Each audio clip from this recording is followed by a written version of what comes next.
श्री कृष्ण ने सत्यभामा, गरुड़ और चक्र का अभिमान कैसे तोड़ा। श्री कृष्ण भगवान द्वारका में रानी सत्यभामा के साथ सिंहासन पर विराजमान थे। निकट ही गरुड़ और सुदर्शन चक्र भी बैठे हुए थे। तीनों के चेहरे पर दिव्य तेज झलक रहा था।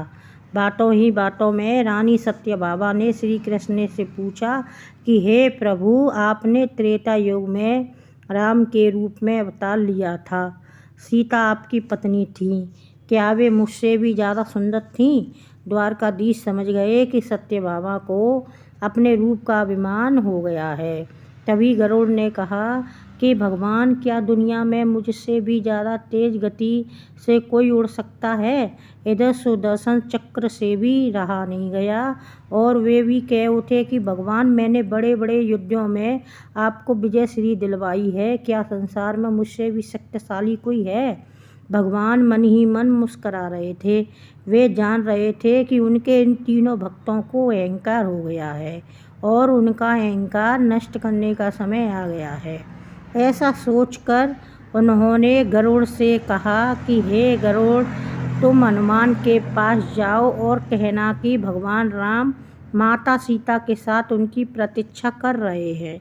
गरुड़ भगवान की आज्ञा लेकर हनुमान को लाने चले गए।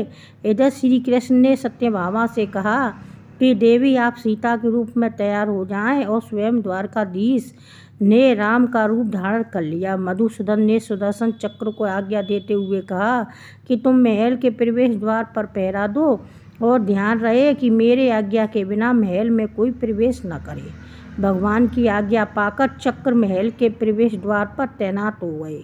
गरुड़ ने हनुमान के पास पहुंचकर कहा कि हे वानर श्रेष्ठ, भगवान राम माता सीता के साथ द्वारका में आपसे मिलने के लिए प्रतीक्षा कर रहे हैं। आप मेरे साथ चलें, मैं आपको अपनी पीठ पर बैठाकर शीघ्र ही वहाँ ले जाऊंगा। हनुमान ने विनयपूर्वक गरुड़ से कहा, आप चलिए, मैं आता हूँ। गरुड़ ने सोचा, पता नहीं यह बूढ़ा बानर कब पहुँचेगा। खैर, मैं भगवान के पास चलता हूँ। यह सोचकर गरुड़ शीघ्रता से द्वारका की ओर उड़े। पर यह क्या, महल में पहुंचकर गरुड़ देखते हैं कि हनुमान तो उनसे पहले ही महल में प्रभु के सामने बैठे हैं। गरुड़ का सिर लज्जा से झुक गया। तभी श्री राम ने हनुमान से कहा कि पवन पुत्र, तुम बिना आज्ञा के महल में कैसे प्रवेश कर गए? क्या तुम्हें किसी ने प्रवेश द्वार पर रोका नहीं? हनुमान ने हाथ जोड़ते हुए सिर झुकाकर अपनी मुंह से सुदर्शन चक्र को निकालकर प्रभु के सामने रख दिया। हनुमान ने कहा कि प्रभु, आपसे मिलने से मुझे इस चक्र ने रोका था, इसलिए इसे मुंह में रख मैं आपसे मिलने आ गया, मुझे क्षमा करें। भगवान मन ही मन मुस्कुराने लगे। हनुमान ने हाथ जोड़ते हुए श्री राम से प्रश्न किया, हे प्रभु, आज आपने माता सीता के स्थान पर किस दासी को इतना सम्मान दे दिया कि वह आपके साथ सिंहासन पर विराजमान है? अब रानी सत्यभामा के अहंकार भंग होने की बारी थी। उन्हें सुंदरता का अहंकार था जो पल भर में चूर हो गया। रानी सत्यभामा, सुदर्शन चक्र व गरुड़ जी तीनों का गर्व चूर चूर हो गया था। वे भगवान की लीला समझ रहे थे। तीनों की आंखों से आंसू बहने लगे और वे भगवान के चरणों में झुक गए। अद्भुत लीला है प्रभु की। अपने भक्तों के अहंकार को अपने भक्त द्वारा ही दूर किया उन्होंने।